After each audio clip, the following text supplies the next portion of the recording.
लोग इससे पहले भी इसका शिकार होते जा रहे हैं और उसकी बहुत ख़ास वजह है। उसकी वजह है स्लीप, यानी कि आपकी नींद।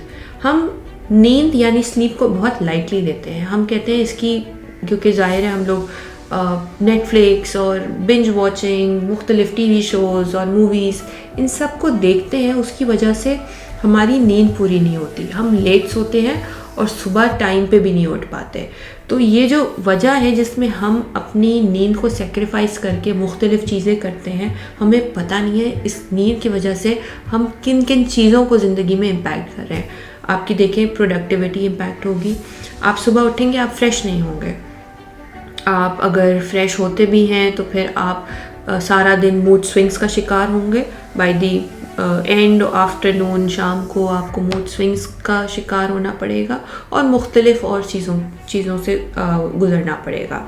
तो अब बात सारी ये है कि हम अगर देखें कि स्लीप के साइकिल्स क्या होते हैं, स्लीप के फेजेस क्या होते हैं। हर इंसान मुख्तलिफ फेजेस के थ्रू गुज़रता है एक नींद में। यानी कि पहला एक फेज़ आता है नींद में जो इसको कहते हैं लाइट स्लीप, यानी कि वो आलम जिसमें आप गुनूदगी के आलम में होते हो, बहुत हल्की आपको नींद सी महसूस होने लगती है। फिर एक सेकंड फेज़ आता है जिसमें मॉडरेट स्लीप होता है, यानी आहिस्ता आहिस्ता आपके बॉडी टेम्परेचर जो है वो स्लो होता जाता है, आपकी हार्ट बीट भी रेस्ट होती जाती है, स्लो होती जाती है और आप एक गहरी नींद की तरफ जाने लगते हैं। और फिर एक तीसरा फेज़ आता है जिसको कहते हैं डीप स्लीप। डीप स्लीप वो स्लीप है जहाँ पे अक्सर आप देखते हैं कि बहुत ज़्यादा जो छोटे बच्चे हैं, यानी कि टॉडलर्स जो हैं, वो डीप स्लीप जो है वो अक्सर आप देखते होंगे कि कहा ही जाता है टॉडलर्स यानी बच्चों के लिए डीप स्लीप बहुत ज़रूरी है। और वो इस वजह से, क्योंकि ये डीप स्लीप कुछ हार्मोन सिक्रीट करता है जिसको कहते हैं ग्रोथ हार्मोन, यानी यहाँ से आपकी मज़ीद रिपेयरिंग शुरू होती है और मुख्तलिफ जो आपने दिन भर गो थ्रू किए होते हैं एक्सपीरियंसेस और चीज़ों को देखा होता है, तो वो सारी चीज़ें स्टोर हो रही होती हैं आपकी मेमोरी में।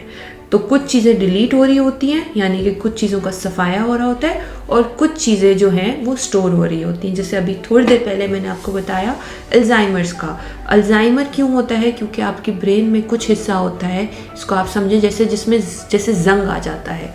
तो स्लीप क्या करता है? स्लीप उस जंग को साफ़ करता है।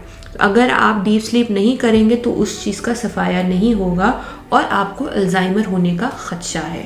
तो स्लीप आपको मज़ीद मूड स्विंग्स, डिप्रेशन, अल्जाइमर जैसी बीमारियों से, मेमोरी लॉस से आपको बचाता है। अब मैंने ये शायद पहले लाइव वीडियो जब की थी तब भी मैंने इसके बारे में ज़िक्र किया था, और अगर आप मेरी लाइव वीडियो नहीं देखते तो एवरी वेडनेसडे एट 10 PM मैं लाइव जाती हूँ यूट्यूब पे, उसको ज़रूर देखा करें। तो जो हमारी डीप स्लीप होती है ये हम सब के लिए बहुत ज़रूरी है। अब जो नेक्स्ट फेज़ आता है वो आता है रैपिड आई मूवमेंट, यानी कि आपकी पलकों के नीचे आपकी आंखें बहुत जल्दी जो है वो रैपिडली मूव करती हैं कि आपको भी नहीं पता होता। ये वो फेज़ है जहाँ पे इंसान ख्वाब देखता है, और आपने अक्सर देखा होगा कि लोग कहते हैं मैंने आज ये ख्वाब देखा, मैंने आज वो ख्वाब देखा, मैंने देखा मैं ख्वाब में भाग रहा था। आप एक्चुअली नहीं भाग रहे होते, आप ख्वाब में भाग रहे होते हैं, लेकिन एक्चुअली आपकी बॉडी पैरालाइज हुई हुई होती है। क्योंकि आप खुद सोचें, अगर आपकी बॉडी उस वक्त पैरालाइज नहीं होगी तो आप ख्वाब में तो गिर जाएंगे ना, बिस्तर से आपको लगेगा आप भाग रहे हैं, आप गिर जाएंगे, तो आपकी बॉडी पैरालाइज हो जाती है। तो ये वजह है कि ये 4 फेज़ होते हैं। अब हर इंसान, अगर एक एडल्ट की बात करूँ, यानी कि एक ऐसे शख्स की जो कि मेरे ख्याल है 7 से 8 घंटे सोता हो, जो कि एक ऑप्टिमल लेवल है टू स्लीप। एक एडल्ट शख्स जो है वो नींद में जो है वो इन 5 फेजेस से कोई 4 से 5 दफ़ा गुजरता है। और ये साइकिल होना हर इंसान की अपनी नींद में ये साइकिल लाजमी आता ही आता है। कुछ के लिए 30 मिनट्स का एक फेज़ होता है, कुछ के लिए 20 मिनट का, कुछ के लिए 15 मिनट का, एंड सो फोर्थ। सो इसलिए अपने जब भी आप सोया करें हमेशा एम किया करें कि आप क्वालिटी स्लीप ले रहे हैं, क्वांटिटेटिव स्लीप नहीं। यानी कि आप कितने घंटे सोए वो मैटर नहीं करता, आप कितना सोए और फिर आप कितना फ्रेश उठे वो ज़्यादा मैटर करता है। So always go towards quality sleep rather than quantitative sleep. अपना बहुत सारा ख्याल रखिएगा। Get that quality sleep. Thank you.